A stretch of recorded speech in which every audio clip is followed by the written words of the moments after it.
Hello বন্ধুরা, আসসালামু আলাইকুম। Welcome to my channel lovely family. আজকে আমি আপনাদের সাথে অনেক আগের একটা ভিডিও শেয়ার করব। ভিডিওটার ভয়েস যখন দিচ্ছি সবার কথা খুব মনে পড়ছিল, কারণ ভিডিওটাতে আমাদের ফ্যামিলির সবাই ছিল। খুব আনন্দ হয়েছিল, দিনটাকে খুব মিস করছি। সচরাচর সবাই খুব কমই একসাথে হওয়া হয়, কারণ ঈদ বা কোনো প্রোগ্রাম ছাড়া সবার একসাথে আসা পসিবল হয় না।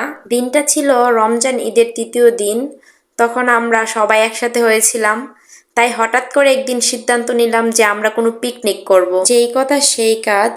ওই দিন রাতের বেলায় সিদ্ধান্ত নিয়ে সবকিছু অ্যারেঞ্জ করলাম। ছোট একটা প্রোগ্রামের মধ্যে সবার কত আনন্দ মিশে আছে, সবাই কত হাসি খুশি। আমরা যদি সারা জীবন এরকম হাসি খুশি থাকতে পারতাম তাহলে কতই না ভালো ছিল।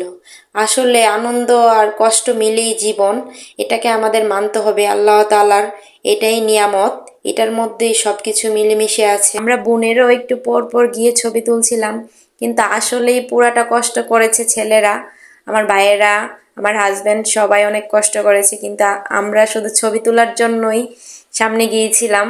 আমার পাশে যে বোনটিকে দেখতেছেন, উনি পুরাটা প্রোগ্রাম করেছেন, যদি আমরা সবাই মিলে করতে চেয়েছিলাম। এদিকে দেখেন বাচ্চারা কত খুশি, কত দুষ্টুমি করতেছে।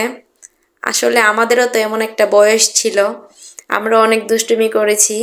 এগুলো আসলে ওদের দেখলেই মনে পড়ে যায় ছোটবেলার কথাগুলা। ওদের দেখে ভাবতেছি ছোটবেলায় যদি যেতে পারতাম।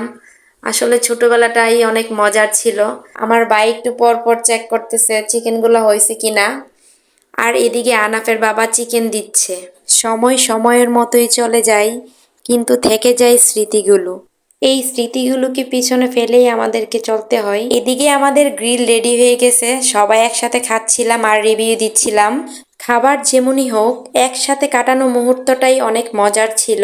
কথা বলতে বলতে চলে এলাম ভিডিওর শেষ প্রান্তে। আপনারা সবাই ভালো থাকবেন, আমার চ্যানেলকে সাবস্ক্রাইব করবেন। আল্লাহ হাফেজ।